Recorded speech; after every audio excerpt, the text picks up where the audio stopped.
GIZ Ghana YouTube channel, so you can watch us there as well.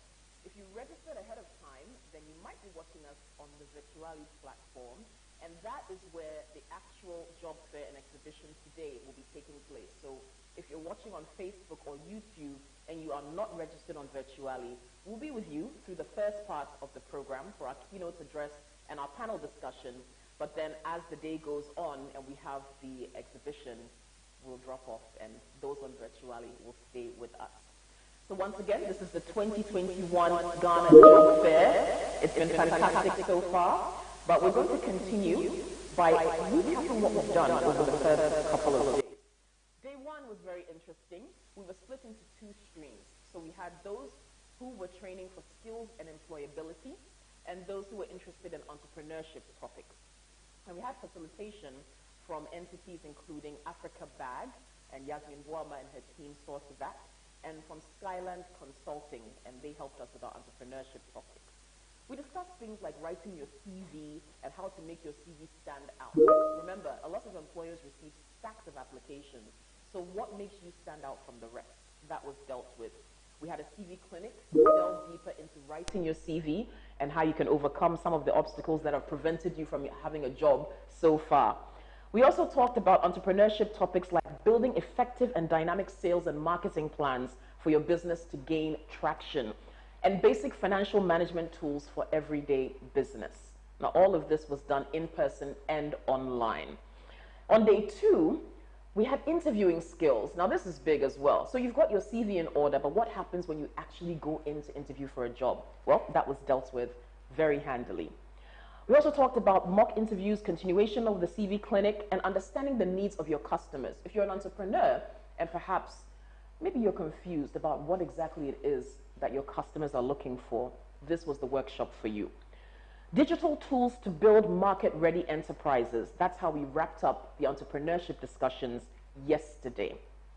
Now today, there's a lot to look forward to.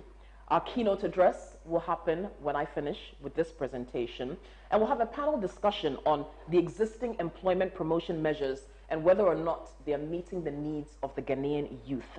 And then, as I mentioned, after that, we go straight into our exhibition, and you'll meet with prospective employers. So there's a lot to look forward to you. We urge you to stick with us throughout the day.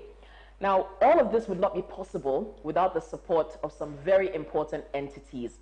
So let's thank them now. The German government, funding from Federal Ministry for Economic Cooperation and Development, German Development Corporation, or GIZ Ghana, Ghanaian German Centre for Jobs, Migration and Reintegration, Program Migration and Diaspora, PMD, Program Migration for Development, Migration and Employment Promotion component of the Program for Sustainable Economic Development of GIZ Ghana, Delegation of German Industry and Commerce in Ghana, or AHK, the Ministry of Employment and Labor Relations and its Labor Department.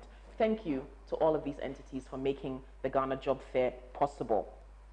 Now, as I mentioned earlier, we have our streaming online. For those of you who received some data from GGC, I'm sure you'll be enjoying that as you join us today. The first 1,000 people who registered for the fair received that data. So thank you to GGC for doing that so that people could stick with us. And speaking of numbers, over the past couple of days, we've had almost 5,000 of you joining us virtually and in person for the 2021 edition of the fair. That is huge. That's a testament to the impact that the fair is having. And we're very grateful that you've decided to keep joining us. And we'll keep bringing you the fair, hopefully. All right. Now, we're going to go through once more what you can expect today. The keynote address will happen next, the panel discussion after that, then the exhibition will follow. And for our keynote address, if you've been with us, you'll know that we advertised that Ms. Hannah Shiokaya Krong, the HR from Vodafone, would be delivering that address. Unfortunately, she had an emergency, so she'll be unable to join us today, but you are in very, very capable hands. The keynote address will be delivered by the team lead of Special Initiative for Training and Job Creation, or Invest for Jobs, at GIZ Ghana. His name is John Duty, and you'll be meeting him shortly. He's a development planner by profession. He's a licensed Gestalt organization development practitioner. He's a practitioner with demonstrated and verifiable history of working in the field of socioeconomic development and international and development cooperation. For the past 26 years, he's been working in areas of local governance, organizational development, development partnerships with the private sector, strategic CSR, mobilizing communities for action, and church administration and governance. He's an astute program manager. He's demonstrated skills in moderation and facilitation of professional events. He's currently steering and managing 3 German government-funded programs implemented by GIZ Ghana, namely Employment and Skills for Development, or E4D, the Special Initiative for Training and Job Creation, branded Invest for Jobs, and the Alliance for Integrity. So once again, if you're joining us, stay tuned. Very soon, John Duty will be here to give us our keynote address. And after that, the panel discussion will happen. Now, he'll be speaking on creating sustainable employment opportunities and the role of stakeholders in doing this. Once again, my name is Kokwi Salome Hansen. I'll be with you throughout the day. Thank you once again for joining us. This is the 2021 Ghana Job Fair. Our hashtag is Ghana Job Fair 21. Please do stick with us and enjoy the day.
Please unmute yourself.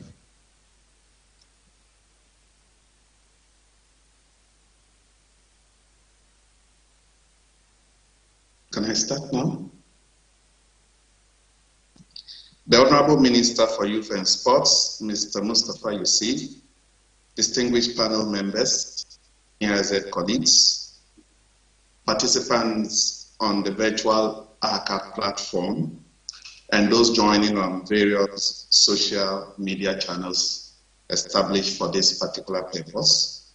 A very good morning to you all, and a welcome to the third and final day of this interesting Ghana Job Fair. I believe strongly that the knowledge shared by our facilitators for the two tracks, skills for employability and entrepreneurship, has been inspiring, exciting, and I believe quite challenging as well. You've been given 30 years of experience by these wonderful facilitators, and I know that some of you are still chewing on. You are loaded with useful information, and you have to process it and see how you can use it to seek employment and also create jobs for and employ others as well. Believe you me, GIZ Ghana, through our Ghanaian German Centre, is committed to help you succeed. So continue to be in touch with us. There's no gainsaying the multiplier effect of employment to ourselves as individuals, to our families, immediate family members, the communities we live in, our country, Ghana, and also to the global world. So you can see that when one is employed, it means a lot to all of us. It's a win-win situation when we create employment opportunities for people to have decent jobs, to earn decent incomes, and to live very meaningful lives. When we work both in the private, formal, informal sectors, we contribute a lot.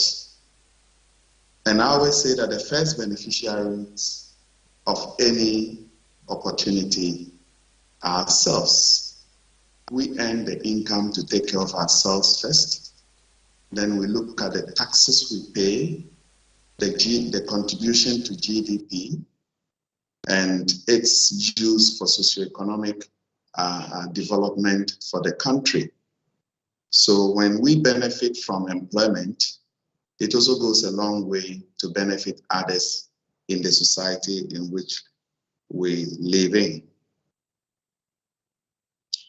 The type of questions you've asked gives me much inspiration that the future is indeed bright, and you are hungry for knowledge to ensure that you also excel in your areas of profession or what you've learned in.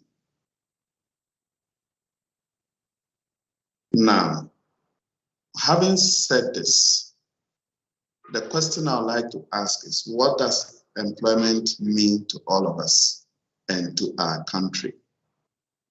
The answers we provide to this question indeed influence the kind of attitude we give to it, our posture towards creating employment, and above all, determine the kind of policies created to address these.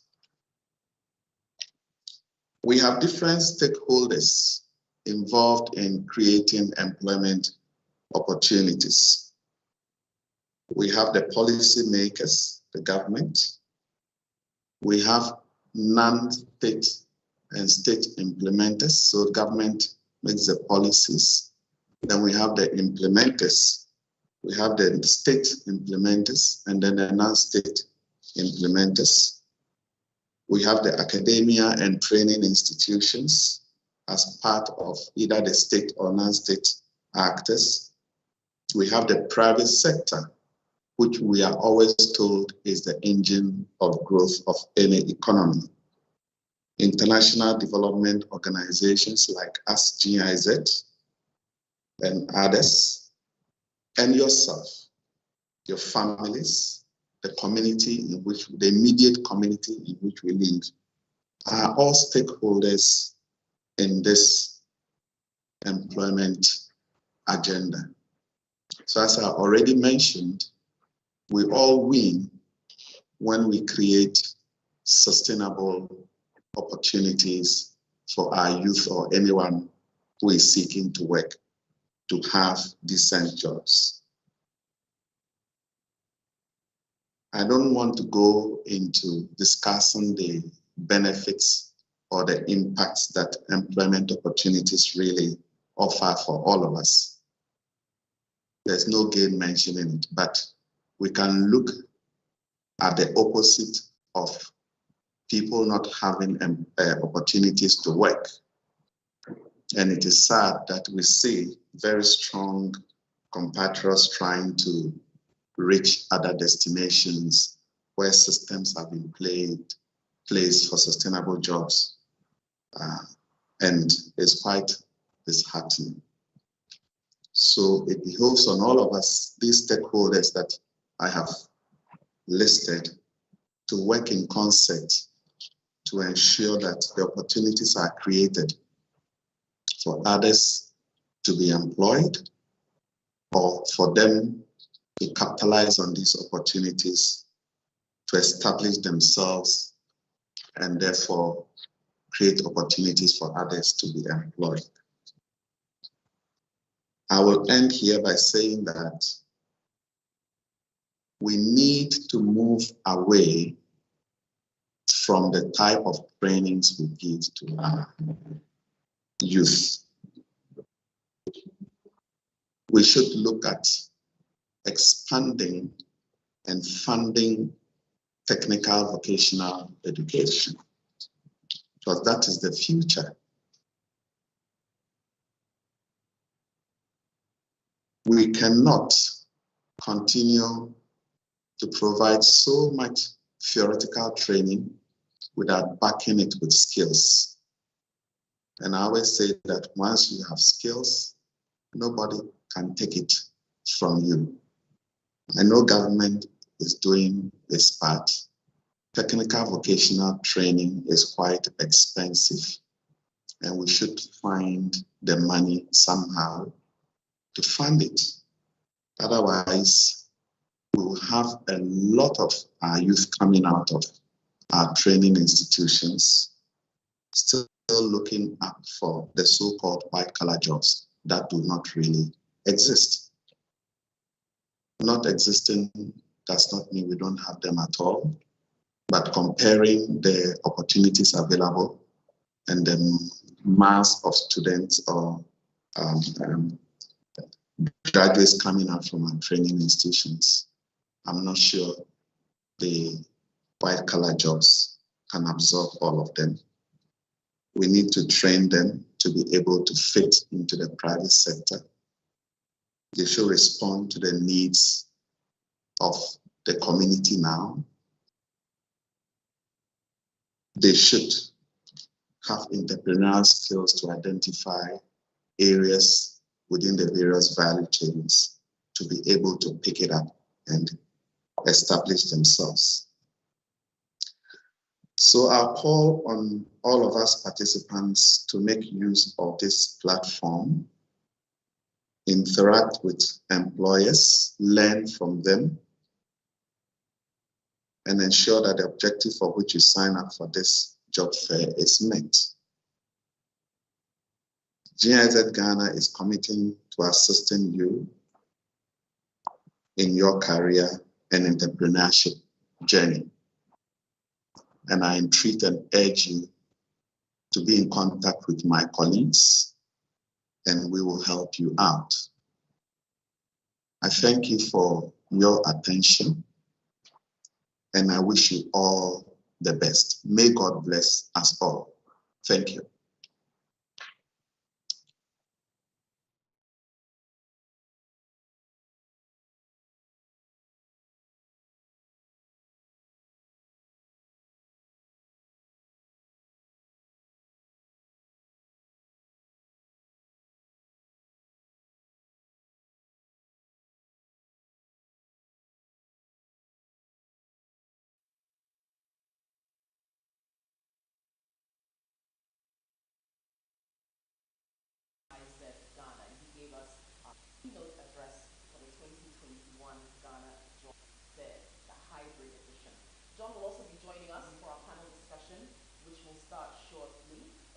once again remind ourselves of how this has been made possible by the support of these entities. The German government, funding from Federal Ministry for Economic Cooperation and Development, German Development Corporation, or GIZ Ghana, Ghanaian German Centre for Jobs, Migration and Reintegration, Program Migration and Diaspora, Program Migration for Development, Migration and Employment Promotion component of the Program for Sustainable Economic Development, GIZ Ghana, Delegation of German Industry and Commerce in Ghana, or AHK, and the Ministry of Employment and Labour Relations and its Labour Department. Now, we'll be starting our panel discussion soon, and don't forget, this afternoon, we'll be having our exhibition where employers and employees will interact, and that on the virtually platform you signed up for. But for those of you joining us on Facebook and YouTube, you're still with us right now, and I'm going to introduce our speaker panel this part of the program. About whether or not current employment promotion measures are meeting the needs of Ghanaian youth. And I'm excited about the people we have joining us for this discussion. As I mentioned, John will still be with us for this, and we're grateful for that. The Honourable Minister for Youth and Sports will join us as well.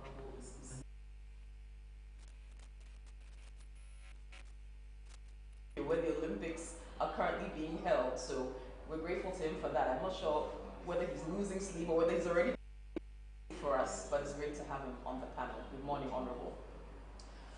We'd also like to welcome Olivia Mary Anaman Doe. She is the Group Human Resource for Alliance Ghana. She's a certified human resource management professional. She has experience in the field of human resource. She's training programs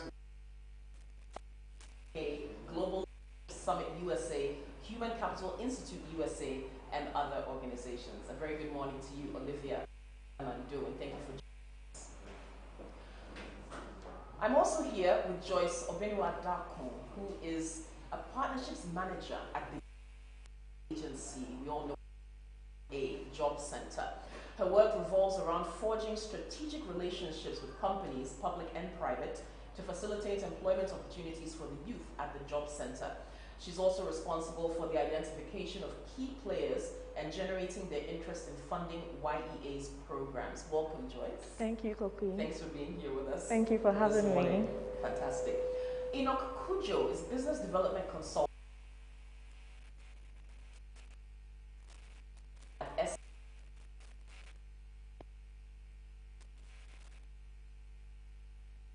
at employability and entrepreneurship capabilities of youth.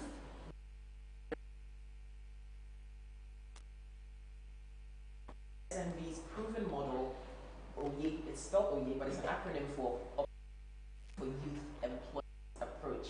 A very good morning to you, Enoch, as well, and thank you.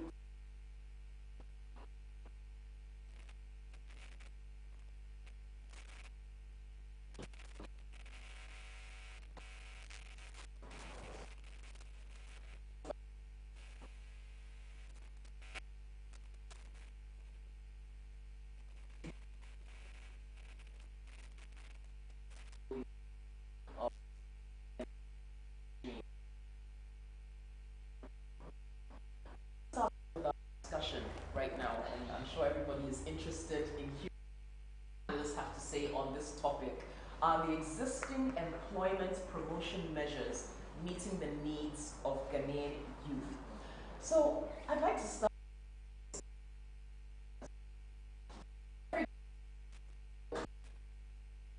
Use the unemployment. You want to put people in sustainable employment. Looking at some of the interventions we've seen so far from government in the past few years, like NABCO, Planting for Food and Jobs, these interventions seem temporary solutions to the unemployment problem. Do you think these interventions are lasting impact? If Honourable is there, I'd like to start with him and to get your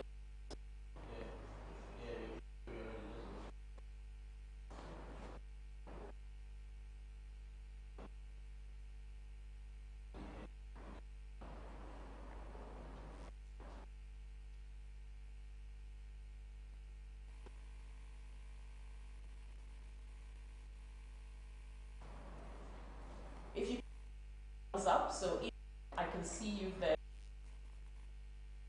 The Honourable Minister is on. I'd like to see if he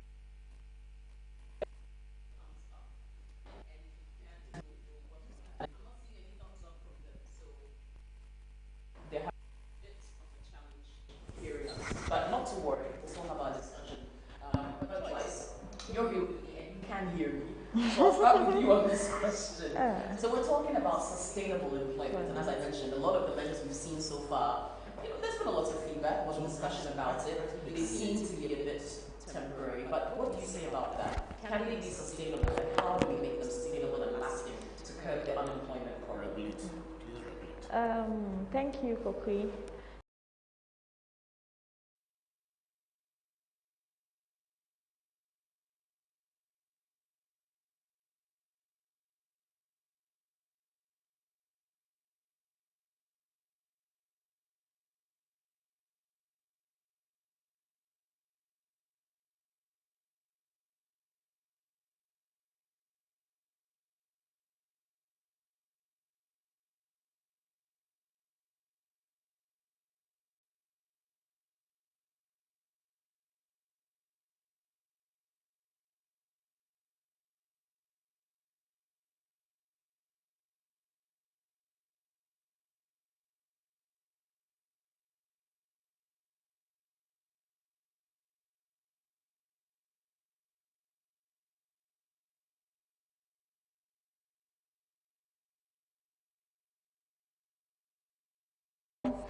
Training hubs, and working center. So it seeks to connect job seekers, either skilled or unskilled, to sustainable jobs out there. So the job center offers services such as career development, CV development, with a team of dedicated career advisors. You can walk in and get support with direct recruitment, job placements, with a team of partnership advisors who go there and then engage employers and companies either in the public sector or private sector with a bid of securing vacancies and helping young people have sustainable jobs. Yes. Okay, all right. So it seems as though a bit of thought has gone into this. Perhaps maybe the system recognized that there were some deficiencies in some of the initiatives, and so you want to come up with something a bit more sustainable. If Honourable is on the line, I would like to get his perspective on this as well, on measures being put in place by government to address the youth unemployment problem in particular. Honourable, can you hear me?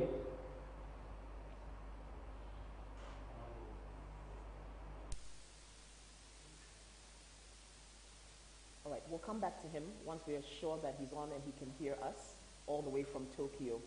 But looking at the current job market, we know that there's a mismatch between job seekers and employment, right? And employer requirements as well. Now, a lot of what we've been doing in the fair so far has been training, right? Building up people's skills and employability, helping entrepreneurs to be able to function better. How can we better prepare our youth for the demands of the Ghanaian job market? Now, from where you sit, Olivia, I'd love to get your perspective on this. And then for John as well, with all of the work that GIZ and its subsidiaries and partners are doing, we'd like to hear from you. So building the capacity of job seekers, what can we do better? Thank you so much, Kakri.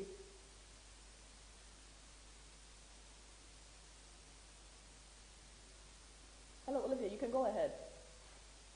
4.2, 4.5 in 2020 years. And then it is also expected to reach 4.7% by the end of 2020, as reported by Trading Economics. Interestingly, at the same time, businesses are complaining that they cannot find the workers that they require. And the expectations of the youth vis-a-vis the expectations of employers is definitely mismatch. Whilst many cannot find quality jobs, many employers can also not find the right people existing jobs.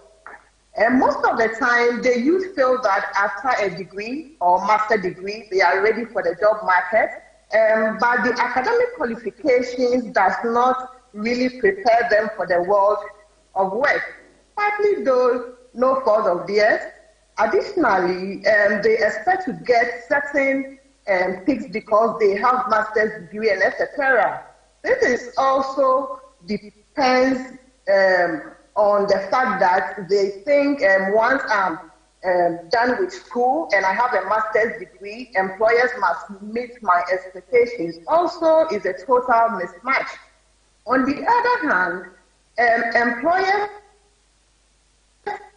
have the jobs in place and are looking for graduates with skills, so that once they enter the organizations, they will be able to provide the value that employers expect from them. In my opinion, in order to address this challenge, two fundamental actions need to be in place. One is skill development and the other is job creation. There should be a focus on skills development with special attention to mechanisms of connecting education to employment. This can largely be found in. This can largely not be found in the form of our academic arts, more importantly, in the various industries. So it is very important that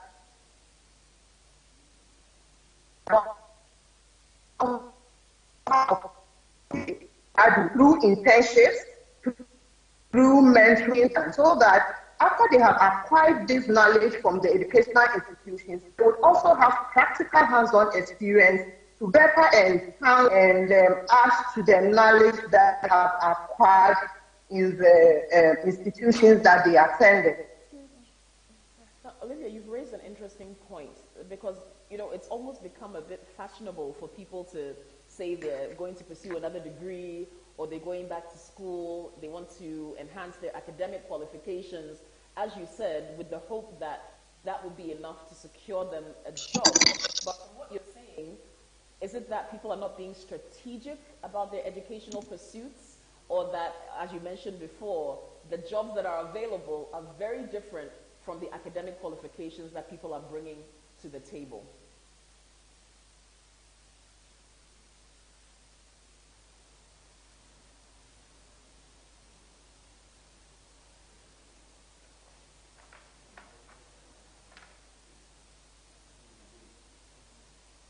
Olivia, can you hear me?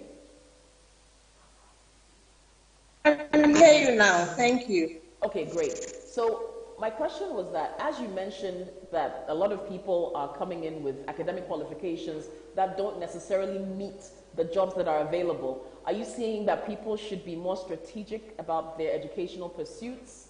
And how can we fix that? And then the fact that the kind of jobs that are available, we don't have the personnel to fill those particular jobs. Okay. Thank you so much. So is that after we have acquired our degrees, our secondary degrees, and that whilst we are acquiring these degrees, okay, we should participate in internship opportunities that would be offered by employers. There are a lot of organizations that are looking for young people from on the job. One available, they will be hands-on from the job. And again, after we have completed our degrees and masters, also look at our professional qualifications that would add to our technical competences, skills, and knowledge that employers are. Because, of course, if we are employing you, then it means that you are coming on board with some value that would meet the needs of the organization, and in turn, also increase the productivity of every employer. So making sure that we learn through internship, making sure that the youth have the right attitude to learn, making sure that apart from our degrees, we also acquire some professional qualifications to equip ourselves with the competences and technical skills needed by employers. Thank you. All right. John, I'm going to come back to you quickly again to talk about education, skills training, and work preparedness. Now, how would you rate the value chain from where you sit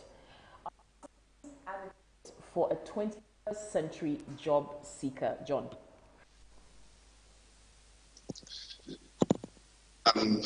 I want to understand really in this context what we mean by value chain. But if my understanding is right, I have a different perspective of value chain when it comes to work, because when you pick one particular commodity, you can track its value chain. So if you are talking about that, we can go in that direction. I can also look at the value chain in terms of education. So can you help me focus Let's look at the on value where chain you want in me? terms of education and Pardon me? jobs. Yes. Now, I would then use this opportunity then to look at the value chain with respect to our education. So someone goes to school, they get a degree, and they are expected to come out and work. We have tried as much as possible to introduce another chain, a step in that value, and that is internship. So you go to school, you are taught, you come out, or even during school, you can go on internship. And then after internship, you are supposed to either be absorbed in the institution or you gain the necessary experience to go out there and establish yourself, or you are employed, or one is employed. Now, as Olivia mentioned, any institution prepares you to go out there and work. However, how do we prepare the youth to go out there and work? The qualifications we have, the degrees, the diplomas, the masters, name them, that we have, are quite important. But for now, they are not so relevant. Mark the words, they are important, but they are not very relevant to today's reality. Employers are looking at what we call the soft skills. And these days we talk about transferable skills. And you must have these to be able to be employed. So when you don't have these along the educational chain or value chain, then I'm afraid that you may come out and indeed not find yourself in any decent employment. What am I talking about? Transferable skills. Olivia mentioned parts, but I would say that as an employer, I am looking at somebody who has gone through the mill, because sometimes when potential employees come, we want to track their educational qualifications. And so we say you must have 2 or 3 years experience to have worked. Internship for me is key in all these things. And I use myself as an example when we were in the university. And I believe, Enoch, to being a planner, you might have gone through a similar process, that our trainings were really practical oriented. It was not theoretical at all. So I was coming out of the university really drenched in theory and backed by practice. So I got my job a month after I left the university, after my master's, because I had done my service already. What made me marketable? The educational chain that we have, reflecting what I'm going to talk about, will tell us whether today's graduate or outputs of our universities have these qualities. How do we communicate? I came out with communication skills. And we were really thrilled in the university anytime we're doing our presentations. It was like, you can imagine a first-year student facing somebody like Professor Adakwa, who was already almost a professor, and me coming from national service somewhere, coming to meet the professor 3 months' time, presenting my work to a professor. It was quite intimidating, but we were challenged to communicate. So when you come out, you should be able to communicate to sell yourself. There's nothing like timidity when you come out of that educational system. People come for interviews and they are so timid. So if you are timid, how can I employ you and indeed cause that you are transferred to other departments to work? Here I'm talking about transferable skills now. Critical thinkers. I will give you just two and then we can go on with other discussions. Critical thinkers. A typical example back on campus. You all know, most of you have been in our various training institutions, that exam week is a week that we all don't want any disturbances at all. This is the week that our lecturers will give us what they call pressure problems. This is a topic, maybe there is a problem here as a planner. You are supposed to write this, and submit it 5 p.m. And it tells you the marks and the credit hours. You need to meet the time. You need to think critically. You need to deliver. Do we do this in our institutions these days? I doubt. So you come out of university already, you know what time means to deliver. Number one. Number three, you're a critical thinker because you are caught unawares to deliver. You can't say I wasn't prepared. No. You know, we need people who think on their feet, eloquent, proactive team players. Now let me talk about team players and I can conclude here. Okay. You see, back on campus, we are provided, or any institution that we find ourselves in, we are provided the opportunities to really engage and be able to work with colleagues from different backgrounds. How do we capitalize on this?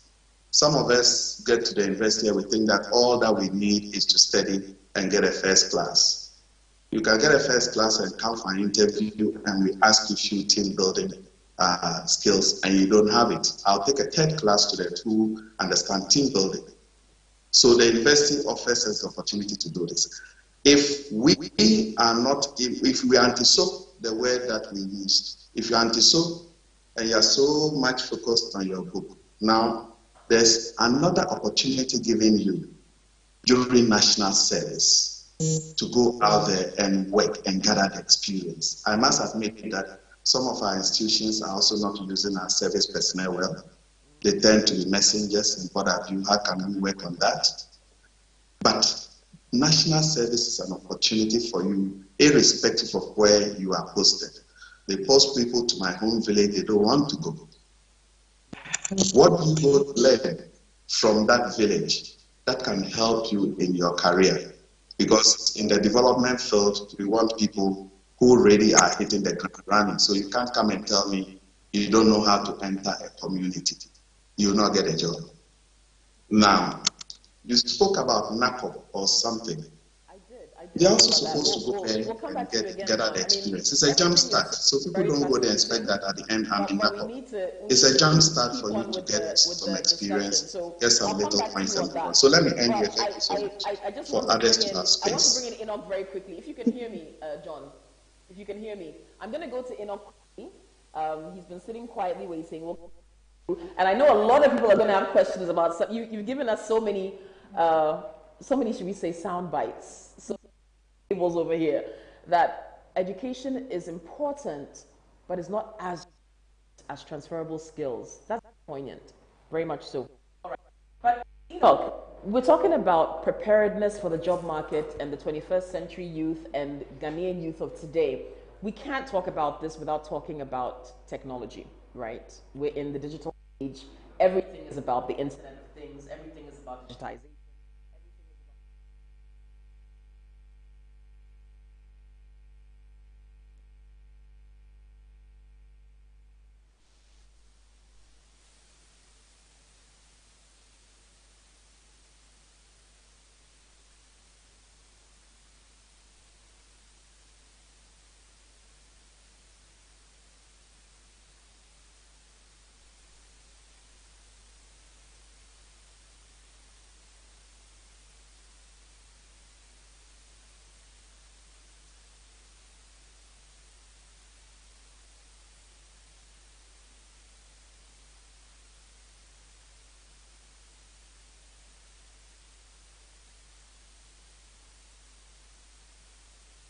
you don't mind recapping it, that would be nice.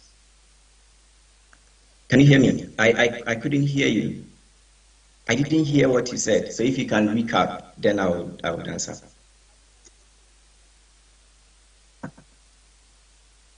Wow. Okay, it looks as though he's having a bit of trouble hearing me, but Joyce, since you're here with me, I know you probably have a few things to say about what John was talking about, and then you can make a comment as well about technology and how you can use that to help people in work, in and outside of that.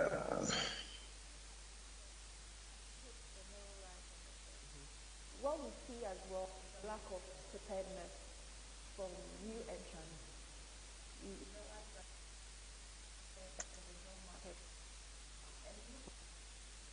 The world of work is going these days.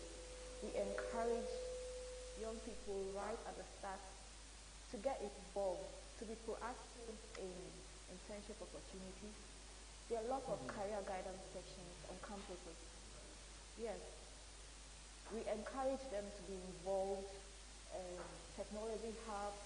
There are a lot of opportunities out there. Okay, so Joyce, where do we, at the lack of using the wrong phrase or word, where do we place the lane here? Is it students to be proactive in seeking out these services, or is it the people running these guidance counseling offices, etc., career counseling offices? Are they the ones supposed to approach students and essentially force them to take advantage of the services that they offer? Well, you can send a horse to the riverside but you can't force it to drink. But you can't force it to drink. Okay. So they bring these things on campuses, but most of the times you find students not attending because they think it's not relevant. Really? Yes. Until they are out of school and looking for jobs, and they are not even able to put together a CV. So these things are very important, and they should take advantage of them whilst they can, to prepare them for the job markets. It's very essential. Okay. That's an interesting point that you made, that even though the services are there, that people don't see the importance of them until they leave school and realize how deficient they are in certain areas. And we've been talking a lot about that over the past couple of days in the job fair. But the other thing I think that people are taking advantage of a lot in this day and age is the way the entertainment space has blown up, especially with social media platforms, and people are finding ways of earning a living through that as well. And we know some platforms like YouTube, Facebook will actually pay for content. But this is interesting, right? A lot of young people see that as an avenue for them to make a career. Do we focus on that enough in this country? I mean, when somebody says they want to be, let's say, a footballer, a lot of times they're met with disdain.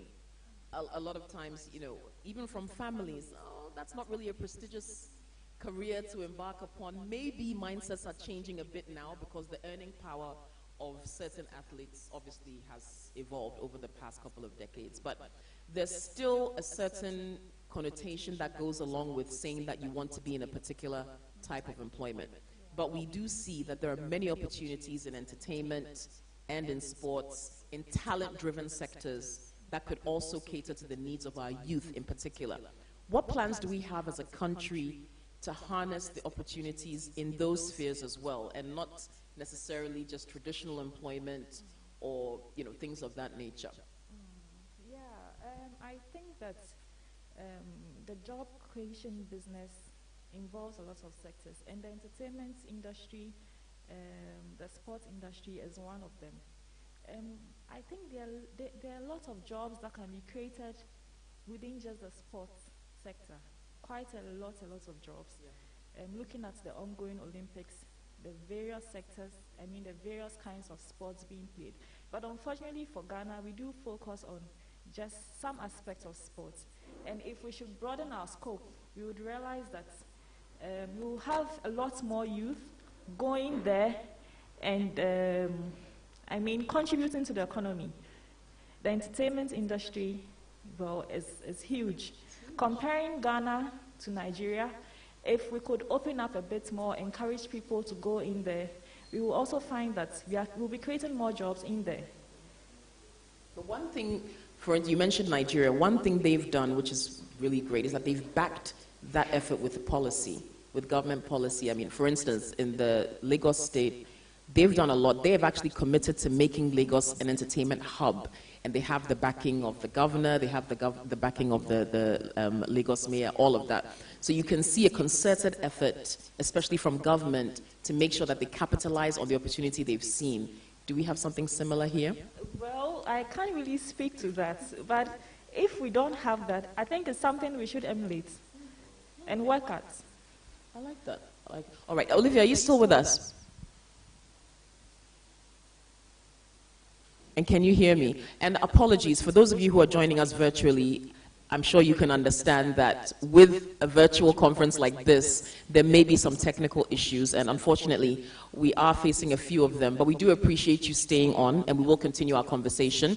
I'm still here with Joyce, with the YEA, and since a lot of you are still tuned in, and a lot of you are young people, I'm sure you're excited about what she has to say about what the center is doing at YEA to help young people. Now, Joyce, since you are here, can you just remind people of what they can find if they come to the Job Center at YEA and some of the things that you offer?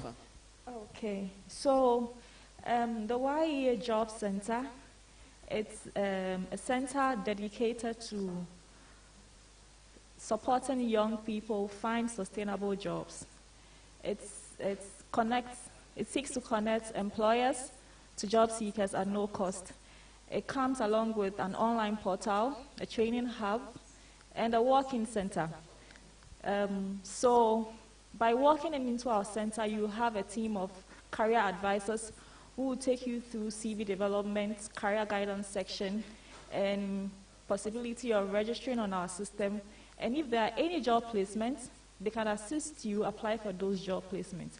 And for employers and companies out there, is a platform or an avenue for you to advertise your job vacancies, get support with recruitment, all at no cost to either the job seeker or the employer. We also provide soft skills training. Soft skills training for job seekers.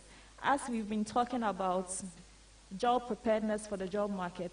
So the Job Center is there to guide you with CV development, all the necessary things you need for the job market to make you a better candidate for the vacancies out there. I'm sure your boss will be happy to hear you speaking about the programs being done under the ministry. So let's hear a bit from him, though. As I said, he's in another jurisdiction, but we're very glad that he's taken time to join us. Now, we may not see him, but we will hear him. Honorable Minister, good day to you. Thank you for joining us virtually for the Ghana Job Fair 21 panel discussion on creating employment opportunities and employment promotion measures. We're very glad that you've taken time to join us. Now, hopefully you can hear me.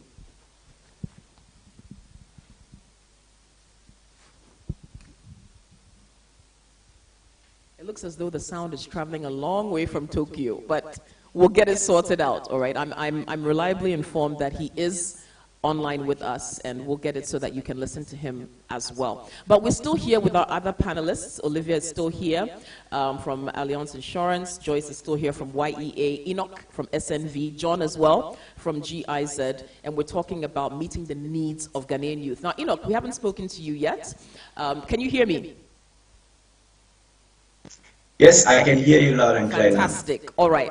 Now, let's get your take on what we've been discussing so far and from where you sit. Now, we've heard John talk about the lack of transferable skills. I think Joyce has also reiterated same. And she made that point of young people not taking advantage of certain opportunities to get that training. What do you say about that? Yeah, thank you. I think that's perfectly what they have said. They are very right. What I wanted to add on to that was the mismatch bit. There is a mismatch between job seekers and employers because our training system, we have not really taken the pain to get the employers' expectation of what they want in terms of what they want to see in the young people that we are churning out, from our education system. This is a major issue for the TVET sector also. So I think that with the introduction of the CBT, the competency-based training, we are poised to get employers to also make input into the curriculum that we designed. And if we do that and implement it, then we will be, training what the industry wants. And so there will not be any form of mismatch, which I think John also mentioned to some extent.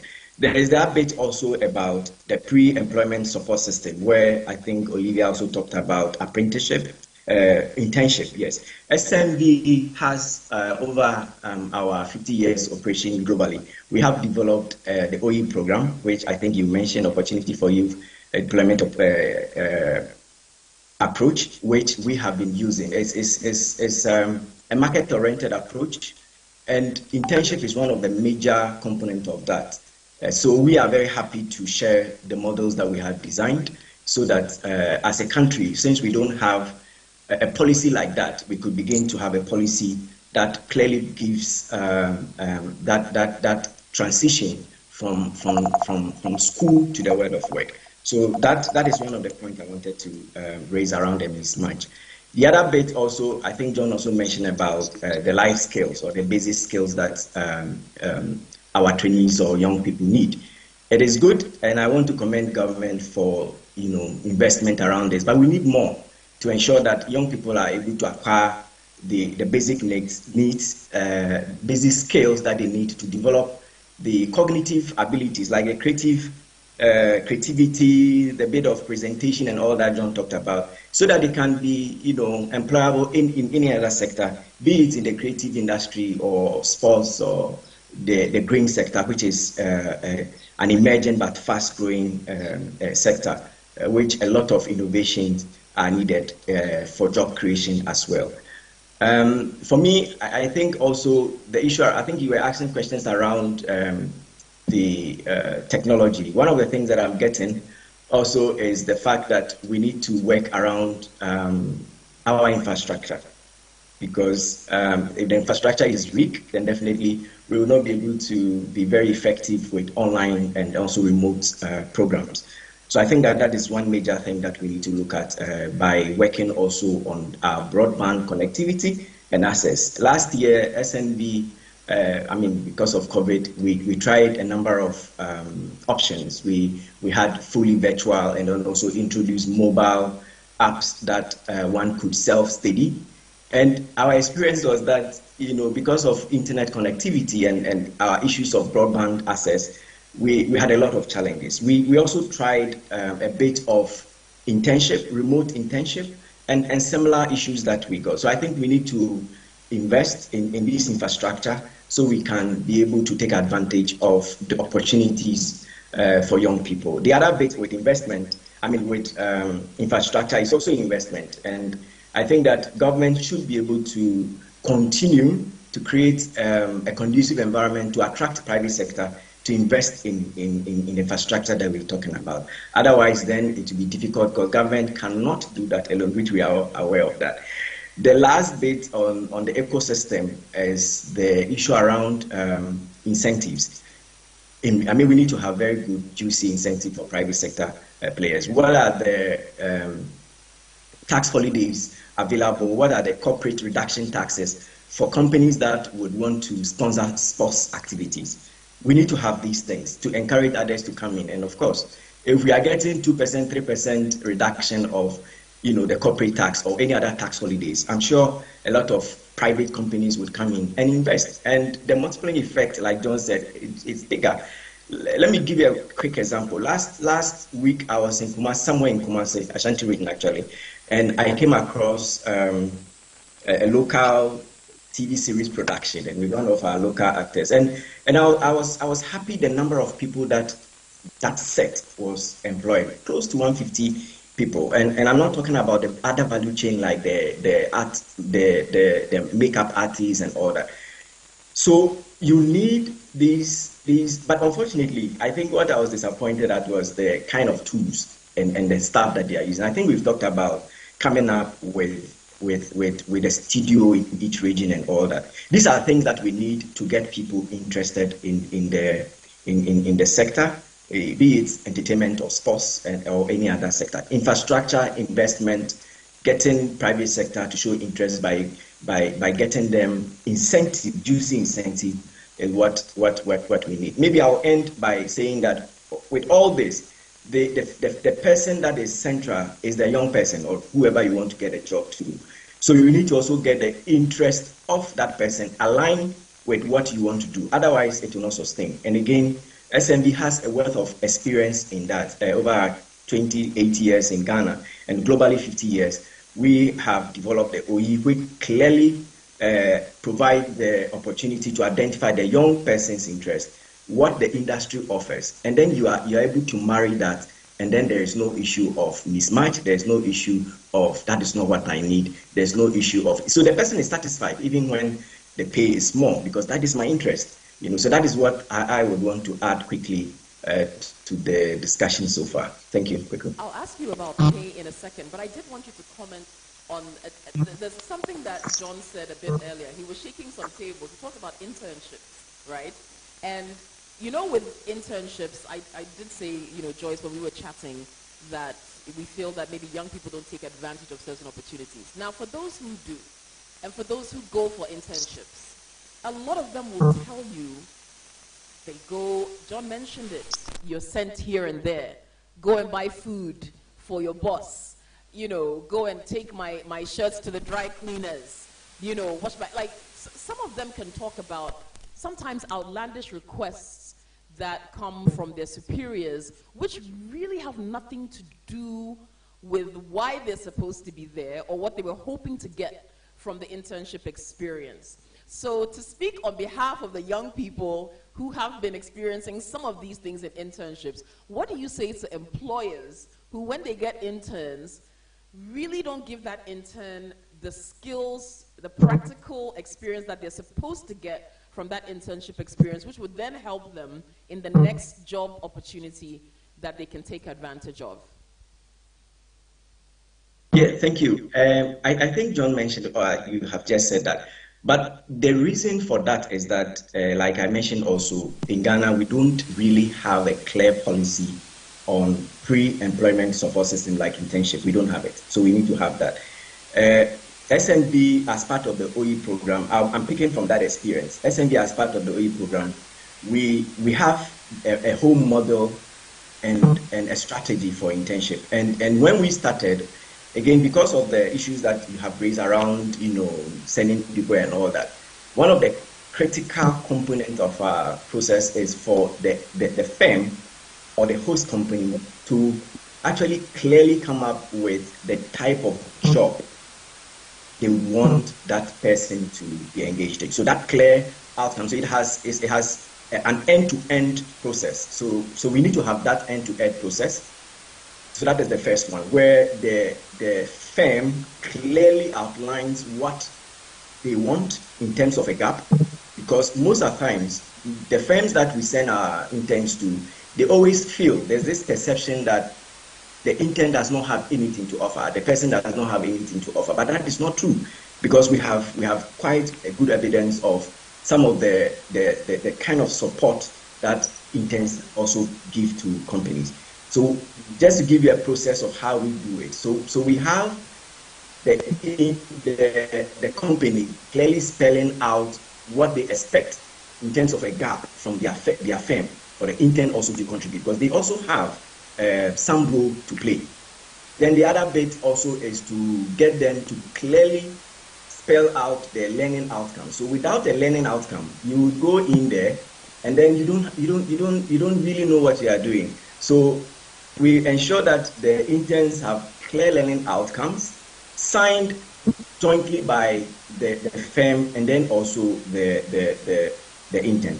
There is also the bit of the monitoring, because you cannot just leave that to just function. So the pre-employment support includes also monitoring. So you should be able to have, for example, in this case, if we are talking about the bigger country, then we are looking at NYE or the Ministry of Employment providing that role of supervision, where they would want to visit, like the employment centers in the regions, to follow up on firms to see whether whatever they wrote in the learning outcome are really being implemented or not. So I would want to say that we need to have a clear learning outcome before any internship is started. And then at the end of the internship, we should be able to evaluate the internship program and ask ourselves whether we were able to make any impact or not. But again, for us, we feel that we need to also showcase some of the things so that other employers would see that it is not just about getting people into a learning mood, but also asking them to contribute to the organization. We've had good examples in the past when we started the implementation of the GREEN project. So that is what I would want to add quickly. A learning outcome clearly established, and then ensuring that we provide clear follow-up and support for the companies as well as the intern. And lastly, also, we need to have a national policy on internship. We don't have. We need to have that. And I think SMB, like I said, is much happy to provide our experience around internship in this regard. Thank you. I'm going to segue to the minister with the last point you raised about policy, because obviously youth is under his purview. I'll take a couple of questions for those of you who are listening or watching and want to send in some questions. We may not have much time to take a lot of them, but maybe one or two, so stay tuned for that. Send your questions on Facebook, all right, so that we can read them, we can sift through them. But I would like to go back to Tokyo. We've all been watching the Olympics and following what's going on there. So let's see if we can hear from the minister. Now, Honorable Lucif, can you hear me?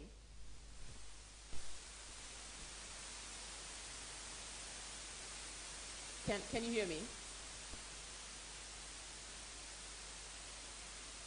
I would really like to get his thoughts on some of what we're discussing, but I think I'll take another question while we wait. Joyce, you're still here patiently, and you're representing him well, so don't worry, even though he's in Tokyo. But we have someone who's watching who does have a question for our panelists. Adiel Osai Edu, this is your question. Ideally, what is being said about education and skills acquisition is true, but in reality, that is not what is happening. I applied for an internship in a company that would have helped me get the required job. I was never called or given any feedback. Also, I was placed in a company for my national service. I was told later on that the place was full, but I realized that people were being posted to the same company. I know this because one of these persons was my friend, and they told me that place was full. All of the skills mentioned here can be acquired when you're working with a company, but most companies want already made persons to employ. So we're saying all of this, but in reality, that is not what is happening on the ground. I want to ask, what can be done to avert this? Okay, loaded question. All right, I understand the minister is on. Good morning, Honorable. Can you hear me? Hello, Honorable. I hope you can hear me. I know he's far away, but technology is supposed to enable us to hear and see each other. But I know he is on. All right, we'll keep trying. But anyway, Joyce, let's start with you. So this person wanted to do an internship. They applied for the internship in the company. It would have helped them, but they never got any feedback from the company.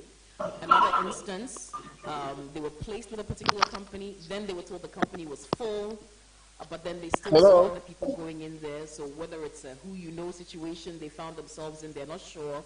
But this person has a lot of concerns about actually getting into a company to be able to acquire the skills you spoke about. What can you say to Adiel Osai Edu?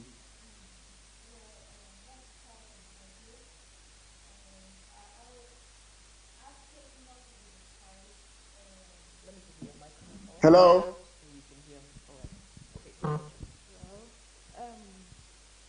Yeah, as I was saying, that was quite unfortunate. But I would advise him not to be discouraged. Well, I can't really say much to this, but he should keep trying. He should try other companies. Yeah. I started getting discouraged when one or two have kind of giving you the cold shoulder. I tried to one. You think it's the same company? Olivia, if you're still on, I'd like to hear from you as well as an HR professional. what you would say to this job applicant. So they've tried a few times to get into a company. They thought they had gotten in, then they're told something else, or they're not given any feedback as to perhaps why they didn't get an opportunity. What advice can you give to this person, Olivia? All right. Thank you so much. Most of the time, every employer has a quota for national service. So it is very important that our applicants apply on time. After they have made the applications on time, it is also very important for employers to provide open and equal opportunity to our graduates so that they can join our organizations and then have hands-on experiences that we, the employers, require from graduates once they come out of school. So it is very important for employers to grant these graduates equal access to internship or national service opportunities. What do you have to say, Olivia, about... And even in situations where we cannot take that graduate on board, it is very important that we communicate with them for them to know that it is not because we don't want to bring you in as a national service person or an intern, but it's because currently we don't have an available vacancy for that person. I'm glad you added that part. That was what I was going to ask you about. Why some companies don't give feedback to prospective employees if they didn't make it through the interview process. A lot of young people want that feedback and need it so they know what to do or what not to do the next time. But if there's no feedback, they don't even know why they were not chosen or accepted, and that leads to a bit of confusion, ambiguity, uncertainty for the whole process. So thank you for adding that. That feedback is good. Our hashtag is Ghana Job Fair 21. We still want to hear from you, whether you're watching us on Facebook or on YouTube. Please remember that once the panel discussion ends, we will go straight to the Virtuali platform only, and our Facebook and YouTube streams will end. So for those who registered for Virtuali, you will continue with us, and you will have the chance to enter the exhibition hall virtually and speak with prospective employers. And hopefully those employers will engage you and give you feedback if they think there's some good feedback that you need in your job search. But there are many employers potentially waiting for you there, so get ready for that. If you have any questions about the process going on after the panel discussion, please send your questions or comments on Facebook, on the Ghanaian German Centre Facebook page, so that we can pick those up and assist you. I'm still here with Joyce of the YEA, and she's been talking a lot about some of the programs that the center has been offering to the youth. If this is your first time hearing about the Job Center, fantastic. At least now you have a chance to explore what they're offering. Joyce, just let people know how they can get in touch, where they can find you, and if there's any kind of process or anything they need to bring along if they're coming to the center. So the Job Center, the YEA Job Center, we currently operate from the YEA premises, the Liberation Tower, the first floor of the Liberation Tower. And we also operate across the country in our regions as well. So you visit any regional office, any regional YEA office, we have a team of YEA and Job Center advisors there who would assist you. But as I said early on, we have a platform, a portal. So you can simply log on to www.yeajobcenter.gov.gh and register and get started. If you need any assistance also with the process, there is an online chat system where you could link up with any call center advisor, take you through the process. And you could also walk in at any point in time to meet our career advisors. And for companies and employers who are interested in the offer we have here, you can simply also walk into our offices and then we take it up from there.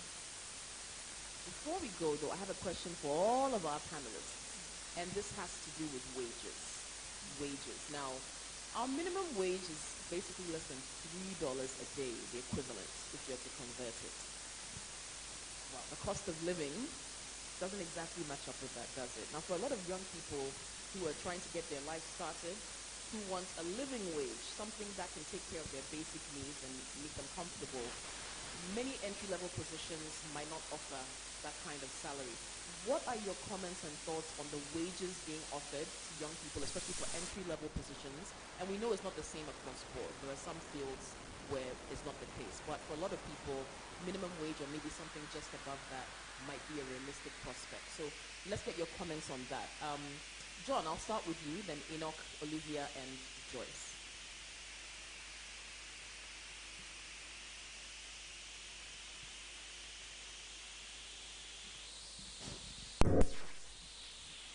I didn't hear your question. Hello, if John. you can repeat it. The question again. John, before you come in, can you hear me? Can you guys hear me now? To wrap up, I wanted to get your thoughts on yes, we can hear you. Done to attract so if you can give me opportunity to just say one or two things before. Where you may earn more, but a large number of young people find that for entry-level jobs, the salaries are really not something that can provide them with a decent living. So I think, Honorable, you can just go ahead because we can hear you. And what your thoughts are on this, on the wage situation for young people, and what could be done possibly to offer something more substantial for people who are entering the job market. Okay, Olivia, can you hear me? Give me a thumbs up if you can hear me. It looks like John and Enoch are having a bit of trouble hearing us right now. If that's the case, then Yes, I can hear you, please. If the minister is I can hear you, I'd love to get his take on this. That would actually be perfect since this is his ministry, youth and sports. If there's anything about minimum wage and young people at entry-level salaries. Hello, can you hear me now, Claire? Yes, Honorable. We can hear you. Thank you for joining us. First of all, let me apologize for the delay. I was held in series of meeting the international IOCs. As you are aware, Ghana have opportunity of hosting the 13th African Games. So I'm taking the opportunity of these Olympic Games to meet the international IOCs to get their support, to support us to host and organize the best ever African Games come 2023. So that is why I'm late. But let me take this opportunity to say it is a great honor to be here to also join this hybrid edition of the Ghana Job Fair 2021. First of all, I want to appreciate and acknowledge the organizers of this event, the GIZ, for their continued support for the youth of this our great country. Ladies and gentlemen, I will also acknowledge all the panelists on this show for their insights and their contribution towards we getting the opportunity for the youth of the teeming youth of this country. But before even I come to the substantive issue, my personal experience at National Service for the past 4 years has given me the opportunity to know the strengths, the challenges, and the opportunities the youth of our country goes through. And all of you agree with me that the population segment, the youth form the larger population segment, more than 75%. When you are talking about ages below 30, they form more than 70%. So that's a huge challenge. We have a very young population in our country. The major challenge that I've experienced at National Service, my 4 years there, is the number of graduates coming out of our tertiary institutions. And for the past 4 years, and I can tell you, we are more than 500,000 graduates passed through my hands. And these graduates, after National Service, the biggest challenge normally I face is that these 500,000, there is a research that also shows that only 10% of these graduates are able to get jobs after National Service. So we are talking of yearly about over 100,000. Even the last 20 National Service postings, almost 200,000 graduates pass through my hands.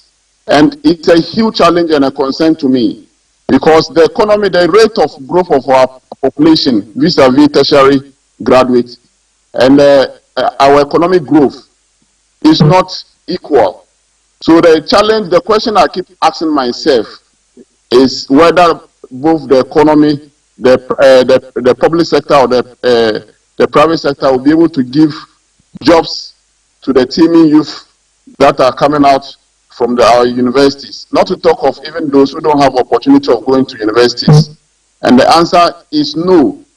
So we have to serve as a minister for youth and sports, what we have put in place is putting in place to change the mindset of our youth and letting the youth know that the job market now in Ghana is not only limited to Ghana.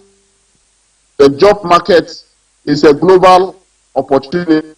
Just yesterday, I had the opportunity of meeting His Excellency, the Ambassador of Ghana to Japan. There's a young man I met at the embassy. I posted him national service, and he did his national service. Now he's working for an IT company in Japan, and he had a job whilst he was in Ghana. So that is what we have to start changing the mindset, educating our youth, that nothing stops a young lady from Savulgo who has graduated from UDS, working for Microsoft whilst living in Savulgo. That opportunity exists. There are a lot of outsourcing jobs opportunities from multinationals to companies, to employees. Multinationals in the Western world to employees. Our youth have to start thinking in that direction. So what the Ministry of Youth and Sports intend to do in that direction is to get a youth outsourcing hubs across the country. If not all the 16 regions, but at least we should do a pilot from the 10 regions, because we have put up a youth resource centers in 10 regions currently under construction. And that once that is completed and commissioned, it is not only going to focus on sports, but also we have a resource center that we can use to train them so that they can have the skill, the 21st century skills, to be able to work for any company in the world. And that is the direction that the Ministry of Youth and Sports is also looking at. What also is missing, and we talk of agribusiness, but we are not taking advantage of the agribusiness enough. And it's a huge opportunity for us, because that's the competitive advantage that we have as a country. We have very fertile land, and the weather condition for us is excellent as compared to other jurisdictions like Israel. Yet they are making good use of agriculture, and we are not. So we are also putting a strategic document together to ensure that the Youth in Agriculture program that has sprung up in various youth agencies, we coordinate it well so that we can leverage on each other's strengths and make sure that the youth take the opportunity. And also the Ministry of the Ministry of Food and Agriculture have also Youth in Agriculture initiative. But most of our youth don't even know how to access these initiatives. Most of our youth don't even know that those initiatives exist and opportunities are there. So what we intend doing as a ministry, we are launching what we call the Ghana Youth Connect Initiative. The Ghana Youth Connect Initiative the idea is to connect the youth of Ghana to the various opportunities within our country. Here we are talking of connecting them to resources, funding opportunities like Maslow. Somebody from Yagaba Kubori might not even heard about Maslow, yet he has a business idea of establishing an enterprise. So we should be able to connect the youth of our country to the various opportunities, and also connect them to their leaders and business leaders, young entrepreneurs, so that they can also learn, and successful entrepreneurs as well, so that they can mentor them and also empower them.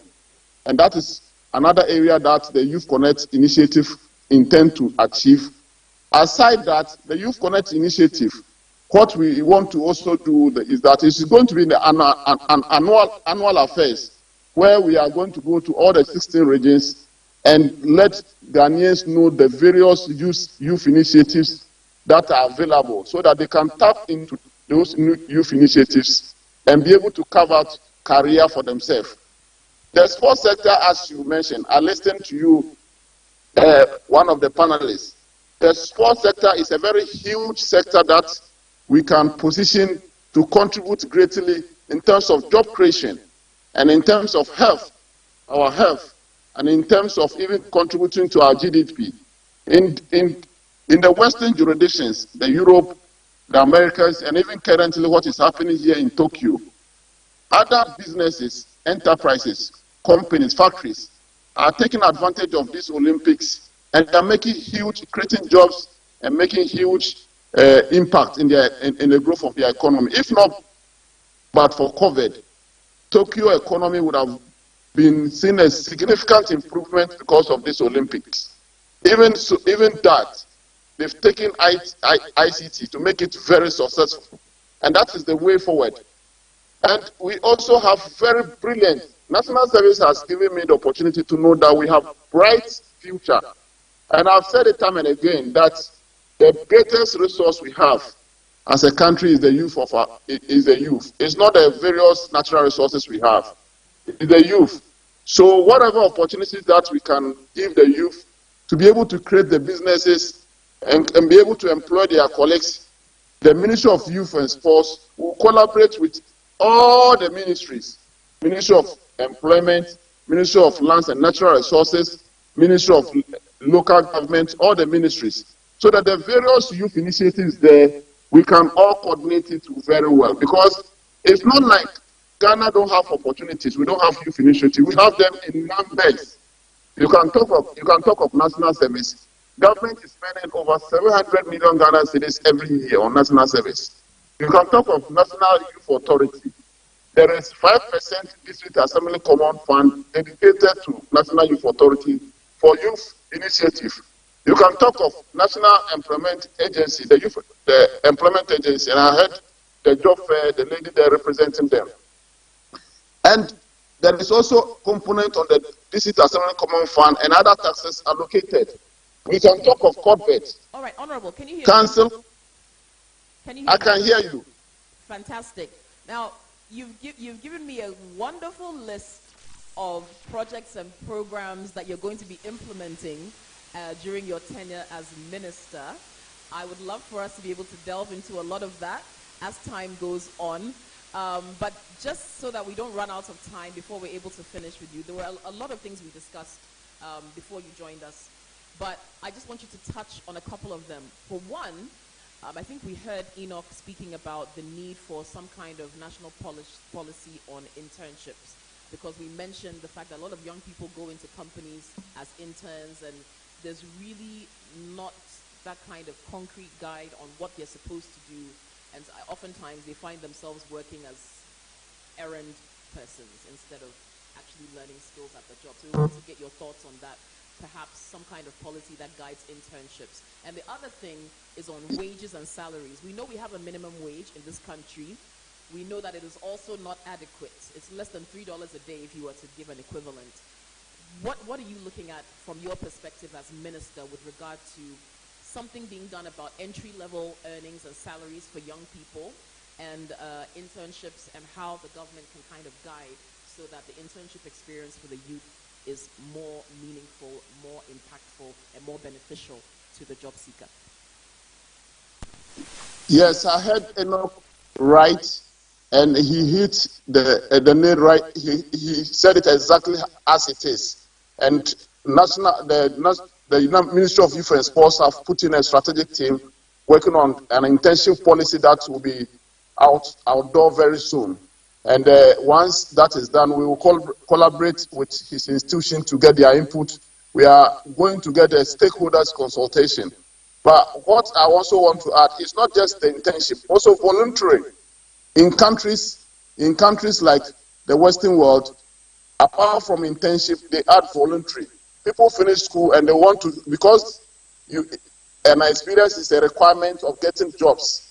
People have to also be able to sacrifice and do voluntary service so that they'll be able to get some experience in that direction. So as part of the strategic document that we are trying to adopt, we are not just looking at just only internship, but we are adding up voluntary service, where even not only for the youth, but people who have retired from active service can also participate and be able to pass on their experience to the youth who will be also be involved in these voluntary services. So these are the areas that we are looking at. Then in terms on wages for the youth, I don't think there is disparity between wages for the youth and those who are not within the youth bracket in our country. I don't think so, because I know institutions that have employed youth, and based on their experience and their qualification and their commitment to their work, they are paid as much as their colleagues who are not within the youth bracket.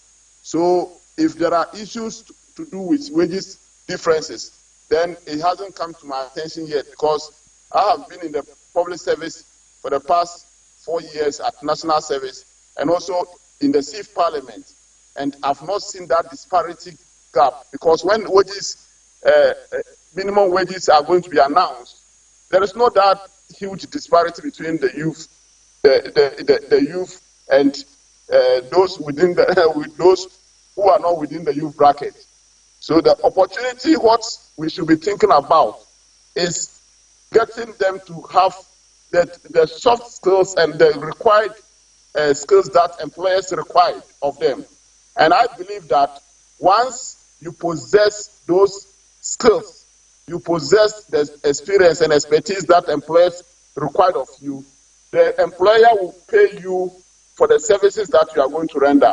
What I have identified that our country, the youth of our country lacks, is what we call the 21st skills, the soft skills that most employers are looking for in employees.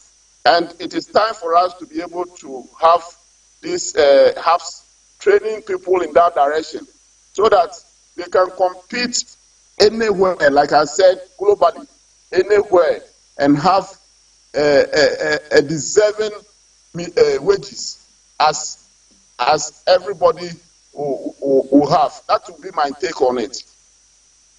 Honorable, we really appreciate you joining us all the way from Tokyo. How are our athletes doing? How are they doing so far? So far, so good. We had our first boxing match. Sulemana Tete won the match, and our second boxing match, we have Techi. Techi also won. Unfortunately, yesterday in the evening, Shakur could not make it, but we are poised. We are motivating our Ghana team. Ghana is raising the guys are raising our flag very high here. This evening we are going to have bringing home a medal. Just I think a lot of people want to know. Just after this meeting, I'm rushing back to the aquatic center to watch a Ghanaian to swim. Yes, to compete in the swimming competition. Yes. So we are asking you to all rally behind us, and the guys are making us proud here. Okay. We want a medal. That's what I'll say on behalf of the Ghanaian public. We want you to come home with a piece of metal for us. All right? That I told the Ghanaian teams, I told the Ghana team that we don't want gold from Obuasi or Takwa, but want gold from Tokyo. So they should go out there and compete for gold from Tokyo. And they've given me the assurance that hopefully they will come home with medals. All right. Thank you again. Once again, thank you, Honorable, for joining us all the way from Tokyo. We know it's a big time difference. We appreciate your time. The Honorable Minister for Youth and Sports, we appreciate him joining us. And from YEA, Joyce, you've been here with us as well. Your final words as we wrap up.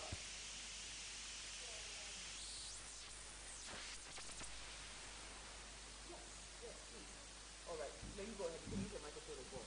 I'll just get final thoughts from our panelists before we wrap up our discussion. Yeah. So I wanted to just talk more a bit on the salary, the low wage Yeah, so apart from the category of unemployed youth, we usually also have that category of youth who find themselves in low-paid jobs, and also jobs that do not give them the opportunity for career development and personal development, and offers them no social security, and which is troubling. So we encourage employers to do better, to consider these youth, and then try and adhere to the minimum wage, and provide them with good remuneration packages. So the youth out there, we encourage you not to give up, keep pushing, and hopefully we hope to get there. Thank you. All right.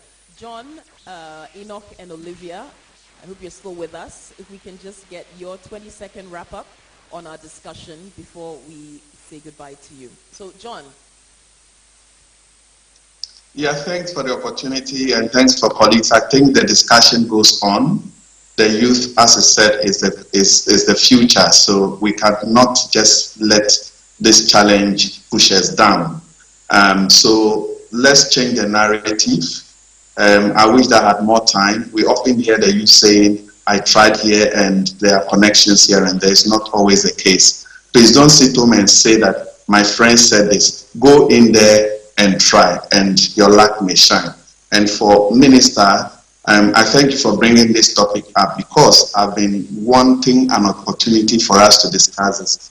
Population growth and development. There's also a mismatch. If we don't work on it, then we'll be throwing a lot of resources into the drain. Thank you so much for having me. Thank you so much, John, not only for being part of the panel, but also for giving us our keynote address for today. We appreciate you. Thank you. All right, let's go to Olivia.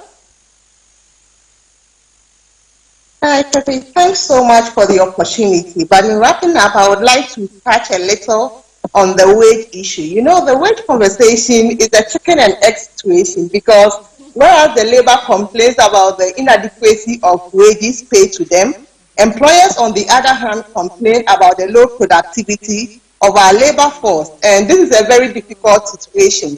So it is very important for us to ensure that once we are employed, the needed value is created within the organization to improve productivity and also increase shareholder value. Because once this is done, then the expected remuneration and other benefits the organizations or the government institutions can also provide to our graduates and the youth. Thank you.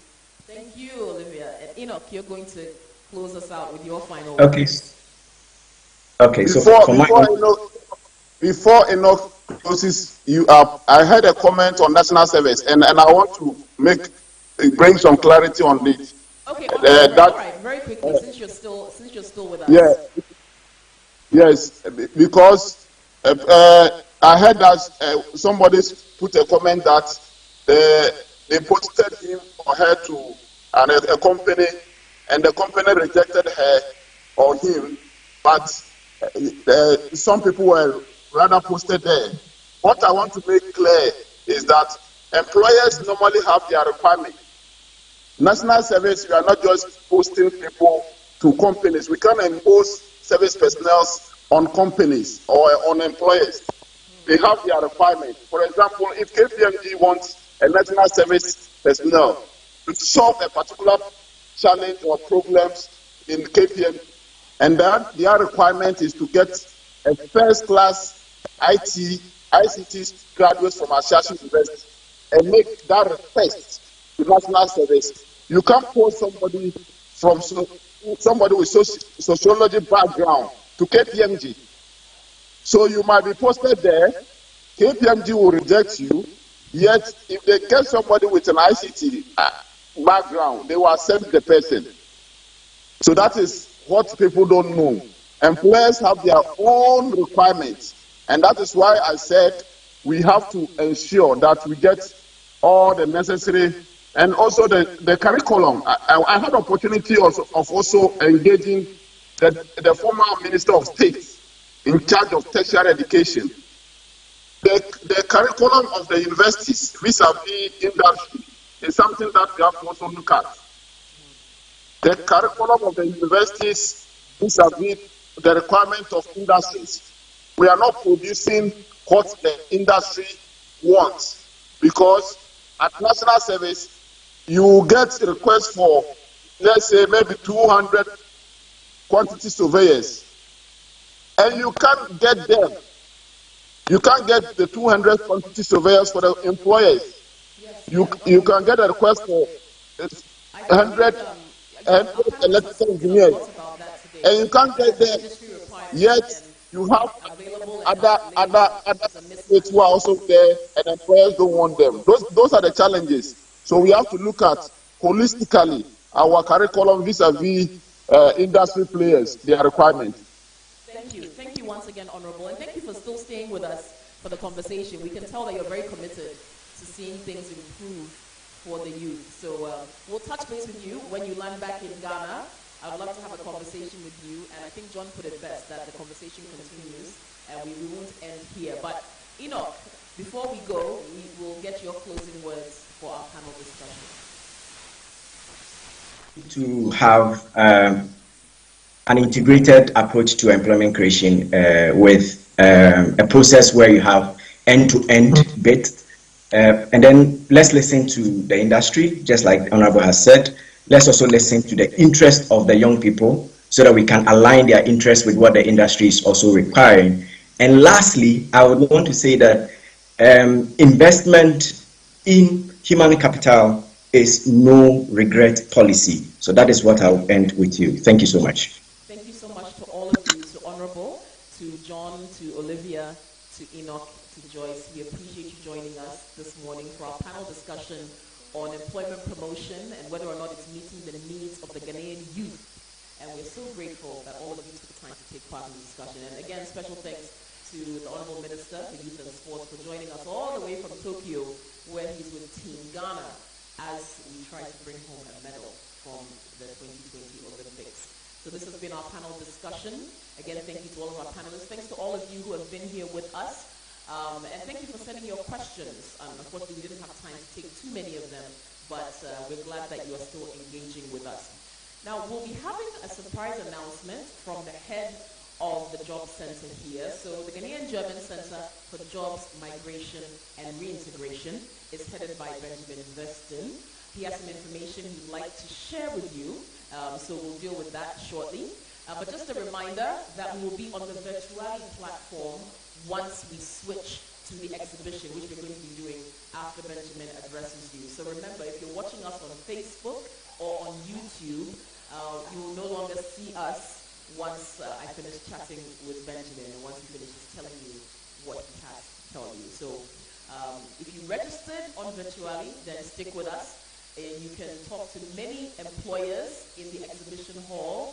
If you're on the platform, you will see the beautiful layout and interface there. You can enter the exhibition hall and interact with a number of employers and see what opportunities are out there.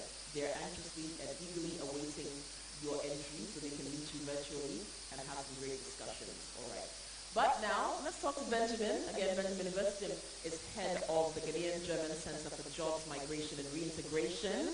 Good morning to you, Benjamin. Thank you very much, Coco. Always a pleasure to join you. I'm glad to have you sitting next to me right now. Now, I hear you have a surprise announcement. What's this about? It's a surprise to me as well. Okay, then let's surprise us, yeah? No, first of all, I wanted to thank you and the panelists for this very insightful and exciting panel discussion that we just participated in. Also, once more, apologies for the one or the other sound hitches, but I was also watching it from my office, actually, and I could tell that the essence of it was transported. So, special thanks, obviously, to Honorable Minister of Youth and Sports joining us from Tokyo. That is much anticipated, and we do second your call for some medals to be brought back to Ghana, so we're looking forward to that. And also to the panelists online again, Olivia from Allianz, Enoch SNB, and our GIZ own John Duty, much appreciated. And maybe to come back a bit to the panel discussion, and also to conclude towards what we from the Ghanaian German Centre for Jobs, Migration and Reintegration can do to support the issues raised there. I think the very important is we have to look at our role in the game. Yeah, we as job seekers, we as employers, government and development partners. And then the motto came to mind. Yeah, or it's a prayer actually. I think. Yeah, that helped me to differentiate between the things that help me to change the things that I can, accept the things that I can't change, and to learn to differentiate between them. So let's look at the things that we can change and influence. Yeah? And I think especially to the job seekers online, we got a lot of clues here. And we heard from John, Enoch, Sports Minister Olivia, that we have to communicate, to sell ourselves, to place a focus on soft skills. Yeah? The employers, the call on them was to give the young graduates the chance to prove themselves at the job market and not to be going towards sad people. Allow to experiment and innovate, yeah? And allow the youngsters also to fail forward, so to say, to make their experiences and grow on the job. So that was a bit what I picked from the discussion. And now looking at our role as German Development Corporation and the Ghanaian German Centre, what we can do towards the discussion that was much about also bridging the skills gap. Yeah, I think that was a big focus. So here I just want to let everybody know that we are organizing monthly career guidance sessions, and similar content has also been transported at this very job fair in the last 2 days, where we do CV reviews, interview skills development, labor market orientation on a very one-to-one training and one-to-one basis. So that is one thing that I wanted to mention. That is still not the surprise. That's not the surprise. That is something that we've been doing all along, but it has to be mentioned in that context. In addition, what I also wanted to mention is that a point that was raised, that we need institutions that also help the job seekers and the employers to bridge that gap, a bit to provide the gel, so to say, between the two worlds of academia and job world. And here I'm happy to also announce that we have just started a project together with the Ministry of Employment and Labor Relations and the Labor Department to improve exactly that capacity of job matching and helping young graduates perform the first steps at the labor market. And this project, this capacity building project, will be coming on as a pilot in the Bono East and the Harfo regions. So look out for activities from the Labor Department together with GIZ in that region. Now coming to the surprise. We learned that employers find it hard to give the young graduate the chances to prove themselves at their various companies. So what we at the Ghanaian German Centre have designed over the past year, and which is now becoming operative, is a support scheme for companies who are willing to invest in those young human resources. So if you are a company willing to develop the knowledge base and develop the resources of young people that join you, we are joining you to assist you also with a salary support scheme, so that the height you are falling in case something doesn't turn out as you expected is not that great, because we cushion the investment needed in terms of remuneration with a degressive scheme. So you can apply for it through our office, and for a limited time of up to 6 months, we start with subsidizing the salary at a 60% rate, and then degressively reduce our engagement and let the employer come in stronger to have a smooth handover towards the end of our support period. So that is something that we have designed to also place another stone into the river that divides academia and the labor market. This is fantastic. So GGC is offering salary support, salary subsidization to 60%, right? And then degressive, yes, exactly. We can say it like fantastic. that. That's the surprise. we finally have the surprise. This is great news, Benjamin. So how do people find out more information about how to apply and all that? As usual, through our Facebook page. This goes first and foremost to employers now. Yeah, they would have to enroll young recruits and then apply with those recruits on board for that scheme from our side. So it's a joint effort from the employer and the employee to apply without. They have to match themselves first, so we are coming to the matching activity right now, I think. And then, if successful, they can approach us through our well-known and established communication channels. Oh, definitely. All right. Thank you, Benjamin.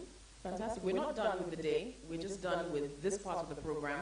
As I mentioned, we'll be moving into the exhibition where employers and employees will meet and hopefully match, and we'll have some success stories there. So from now till about 3 o'clock, that's what's going to be happening, okay? Engaging with employers on the Virtuali platform. Again, those of you on Facebook and YouTube will be saying goodbye to you shortly. If you registered on Virtuali, we'll stick with you. You'll still be here with us.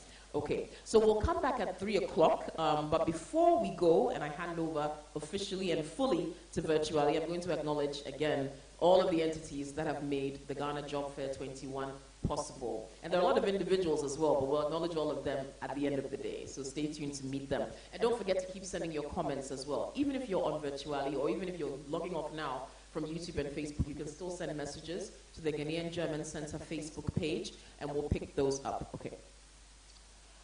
So I'd like to say thank you to the German government with funding from the Federal Ministry for Economic Cooperation and Development, German Development Corporation or GIZ Ghana, Ghanaian German Centre for Jobs, Migration and Reintegration, Program Migration and Diaspora, PMD, Program Migration for Development, Migration and Employment Promotion component of the Program for Sustainable Economic Development of GIZ Ghana, Delegation of German Industry and Commerce in Ghana, AHK, Ministry of Employment and Labor Relations and its Labor Department. Thank you to all of these entities. Without you, the Ghana Job Fair would be probably a lot more difficult to organize. So we're very grateful for your support and for your continued investment in this wonderful initiative. So we're done with this part of the program. Now, for job seekers out there, go forth and meet, discuss, take advantage of opportunities. Remember everything we've discussed with regard to upskilling, with regard to communicating well and selling yourself. And let's see how it goes today. All the best to everyone entering the exhibition hall virtually right now. And we'll see you again at 3 p.m. My name is Koki Salome Hansen. All the best.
Try T, yeah, T 1 2. Hello, T 1 2.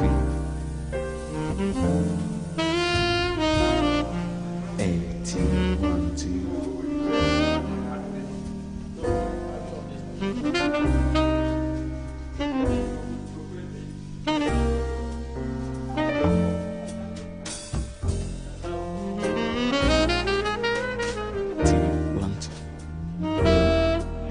Hello, T 1 2.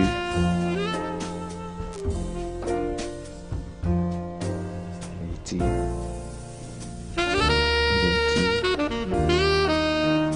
T 1 2.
T 1 2. Hello, T 1 2.